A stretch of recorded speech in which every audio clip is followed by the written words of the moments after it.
വായന ഉൽപ്പത്തി പുസ്തകം 22 അധ്യായം. അബ്രാഹത്തിന്റെ ബലി. പിന്നീടൊരിക്കൽ ദൈവം അബ്രാഹത്തെ പരീക്ഷിച്ചു. അബ്രാഹം അവിടുന്ന് വിളിച്ചു, ഇതാ ഞാൻ. അവൻ വിളി കേട്ടു.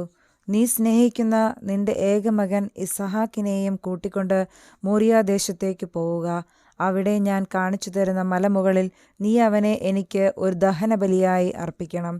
അബ്രാഹം അതിരാവിലെ എഴുന്നേറ്റ് കഴുതയ്ക്ക് ജീനിയിട്ട് 2 വേലക്കാരെയും മകൻ ഇസഹാക്കിനെയും കൂട്ടി ബലിക്കു വേണ്ട വിറകും കീറിയെടുത്ത് ദൈവം പറഞ്ഞ സ്ഥലത്തേക്ക് പുറപ്പെട്ടു. 3-ാം ദിവസം അവൻ തലയുയർത്തി നോക്കിയപ്പോൾ അകലെ ആ സ്ഥലം കണ്ടു. അവൻ വേലക്കാരോട് പറഞ്ഞു, കഴുതയുമായി നിങ്ങൾ ഇവിടെ നിൽക്കുക, ഞാനും മകനും അവിടെ പോയി ആരാധിച്ചു വരാം. അബ്രാഹം ദഹനബലിക്കുള്ള വിറകെടുത്ത് മകൻ ഇസ്ഹാക്കിന്റെ ചുമലിൽ വെച്ചു. കത്തിയും തീയും അവൻ തന്നെ എടുത്തു. അവർ ഒരുമിച്ച് മുമ്പോട്ട് നടന്നു. ഇസ്ഹാക്ക് തന്റെ പിതാവായ അബ്രാഹത്തെ വിളിച്ചു, പിതാവേ. എന്താ മകനെ? അവൻ വിളി കേട്ടു. ഇസ്ഹാക്ക് പറഞ്ഞു, തീയും വിറകുമുണ്ടല്ലോ, എന്നാൽ ദഹനബലിക്കുള്ള കുഞ്ഞാടെവിടെ? അവൻ മറുപടി പറഞ്ഞു, ബലിക്കുള്ള കുഞ്ഞാടിനെ ദൈവം തന്നെ തരും. അവരൊന്നിച്ചു മുമ്പോട്ട് പോയി. ദൈവം പറഞ്ഞ സ്ഥലത്തെത്തിയപ്പോൾ അബ്രാഹം അവിടെ ഒരു ബലിപീഠം പണിതു. വിറക് അടുക്കി വെച്ചിട്ട് ഇസ്ഹാക്കിനെ ബന്ധിച്ച് വിറകിന് മീതെ കിടത്തി. മകനെ ബലി കഴിക്കാൻ അബ്രാഹം കത്തി കയ്യിലെടുത്തു. തൽക്ഷണം കർത്താവിന്റെ ദൂതൻ ആകാശത്തു നിന്ന് അബ്രാഹം, അബ്രാഹം എന്ന് വിളിച്ചു.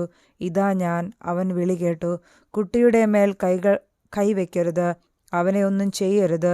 നീ ദൈവത്തെ ഭയപ്പെടുന്നുവെന്ന് എനിക്കിപ്പോൾ ഉറപ്പായി. കാരണം നിന്റെ ഏകപുത്രനെ എനിക്ക് തരാൻ നീ മടി കാണിച്ചില്ല. അബ്രാഹം തല പൊക്കി നോക്കിയപ്പോൾ തന്റെ പിന്നിൽ മുൾച്ചെടികളിൽ കൊമ്പുടക്കി കിടക്കുന്ന ഒരു മുട്ടാടിനെ കണ്ടു. അവൻ അതിനെ മകന് പകരം ദഹനബലി അർപ്പിച്ചു. അബ്രാഹം ആ സ്ഥലത്തിന് യാഹ്വേയിരെ എന്നു പേരിട്ടു. കർത്താവിന്റെ മലയിൽ അവിടുന്ന് വേണ്ടത് പ്രദാനം ചെയ്യുന്നുവെന്ന് ഇന്നുവരെയും പറയപ്പെടുന്നു. കർത്താവിന്റെ ദൂതൻ ആകാശത്തു നിന്ന് വീണ്ടും അബ്രാഹത്തെ വിളിച്ചു പറഞ്ഞു, കർത്താവ് അരുളി ചെയ്യുന്നു, നീ നിന്റെ ഏകപുത്രനെ പോലും എനിക്ക് തരാൻ മടിക്കായകൊണ്ട് ഞാൻ ശപഥം ചെയ്യുന്നു, ഞാൻ നിന്നെ സമൃദ്ധമായി അനുഗ്രഹിക്കും. നിന്റെ സന്തതികളെ ആകാശത്തിലെ നക്ഷത്രങ്ങൾ പോലെയും കടൽ തീരത്തിലെ മണൽത്തരി പോലെയും ഞാൻ വർദ്ധിപ്പിക്കും. ശത്രുവിന്റെ നഗരകവാടങ്ങൾ അവർ പിടിച്ചെടുക്കും. നീ എൻ്റെ വാക്ക് അനുസരിച്ചതുകൊണ്ട് നിന്റെ സന്തതിയിലൂടെ ലോകത്തിലെ ജനതകളെല്ലാം അനുഗ്രഹിക്കപ്പെടും. അബ്രാഹം എഴുന്നേറ്റ് തൻ്റെ വേലക്കാരുടെ അടുത്തേക്ക് ചെന്നു. അവരൊന്നിച്ച് ബേർഷബയിലേക്ക് പോയി. അബ്രാഹം ബേർഷബയിൽ പാർത്തു. തൻ്റെ സഹോദരനായ നാഹോറിന് മിൽക്കായിൽ മക്കളുണ്ടായ വിവരം അബ്രാഹം അറിഞ്ഞു.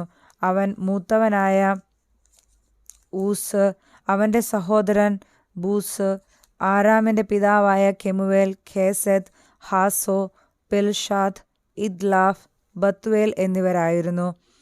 ബത്വേൽ റബേക്കായുടെ പിതാവായിരുന്നു. അബ്രാഹത്തിന്റെ സഹോദരനായ നാഹോറിന് മിൽക്കായിൽ ഉണ്ടായവരാണ് ഈ 8 പേരും.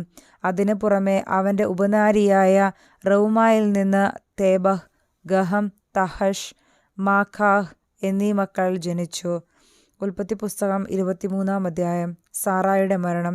സാറായുടെ ജീവിതകാലം 127 വർഷമായിരുന്നു. കാനാനിലുള്ള ഹെബ്രോൺ എന്നറിയപ്പെടുന്ന കിരിയാത്ത് അർബായിൽ വെച്ച് അവൾ മരിച്ചു. അബ്രാഹാം സാറായെപ്പറ്റി വിലപിച്ചു. മരിച്ചവളുടെ അടുക്കൽ നിന്ന് എഴുന്നേറ്റ് ചെന്ന് അവൻ ഹിത്യരോട് പറഞ്ഞു, ഞാൻ നിങ്ങളുടെ ഇടയിൽ വന്നു പാർക്കുന്ന ഒരു വിദേശിയാണ്. മരിച്ചവളെ സംസ്കരിക്കാൻ എനിക്കൊരു ശ്മശാന സ്ഥലം തരുക. ഹിത്യർ അവനോട് പറഞ്ഞു, പ്രഭോ, കേട്ടാലും. അങ്ങ് ഞങ്ങളുടെ ഇടയിലെ ശക്തനായ പ്രഭുവാണ്. മരിച്ചവളെ ഞങ്ങളുടെ ഏറ്റവും നല്ല കല്ലറയിൽ അടക്കുക.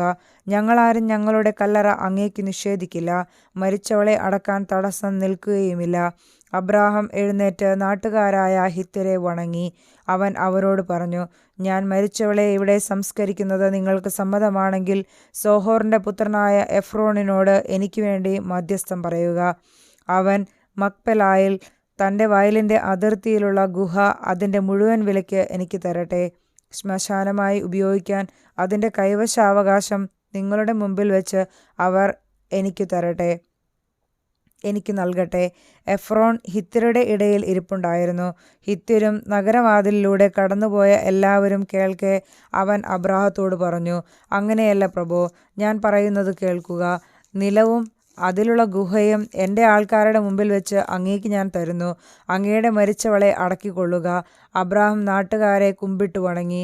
നാട്ടുകാർ കേൾക്കെ അവൻ എഫ്രോണിനോട് പറഞ്ഞു, നിങ്ങൾ എനിക്ക് അത് തരുമെങ്കിൽ ദയചെയ്ത് ഞാൻ പറയുന്നത് കേൾക്കുക. നിലത്തിൻ്റെ വില ഞാൻ തരാം, അത് സ്വീകരിക്കണം. മരിച്ചവളെ ഞാൻ അതിൽ അടക്കിക്കൊള്ളാം. എഫ്രോൺ അബ്രാഹത്തോട് പറഞ്ഞു, പ്രഭു, എൻ്റെ സ്ഥലത്തിന് 400 ഷെക്കൽ വെള്ളിയേ വിലയുള്ളൂ. നാം തമ്മിലാവുമ്പോൾ അത് വലിയൊരു കാര്യമാണോ? അങ്ങയുടെ മരിച്ചവളെ സംസ്കരിച്ചുകൊള്ളുക. എഫ്രോണിൻ്റെ വാക്ക് അബ്രാഹാം സ്വീകരിച്ചു. ഹിത്യർ കേൾക്കെ എഫ്രോൺ പറഞ്ഞതുപോലെ 400 ഷെക്കൽ വെള്ളി കച്ചവടക്കാരുടെ ഇടയിലെ നടപ്പനുസരിച്ച് അവൻ എഫ്രോണിന് തൂക്കിക്കൊടുത്തു. മാമ്രയ്ക്ക് കിഴക്ക് വശത്ത് മക്പെലായിൽ എഫ്രോണിനുണ്ടായിരുന്ന നിലം അതിൻ്റെ 4 അതിർത്തികൾ വരെയും അതിലെ ഗുഹയും വൃക്ഷങ്ങളും സഹിതം ഹിത്യരുടെയും നഗരവാതിൽക്കൽ കൂടി കടന്നുപോയവരുടെയും മുമ്പാകെ വെച്ച് അബ്രാഹത്തിന് അവകാശമായി കിട്ടി. അതിനുശേഷം അബ്രാഹാം ഭാര്യ സാറായെ കാനാൻ ദേശത്ത് മാമ്രയുടെ കിഴക്ക് ഹെബ്രോണിൽ മക്പെലായിലെ വയലുള്ള ഗുഹയിൽ അടക്കി. ആ നിലവും അതിലെ ഗുഹയും അബ്രാഹത്തിന് ഹിത്യരിൽ നിന്ന് ശ്മശാന ഭൂമിയായി കൈവശം കിട്ടി. നമ്മുടെ കർത്താവായ മിശിഹായ്ക്ക് സ്തുതി. ആമേൻ.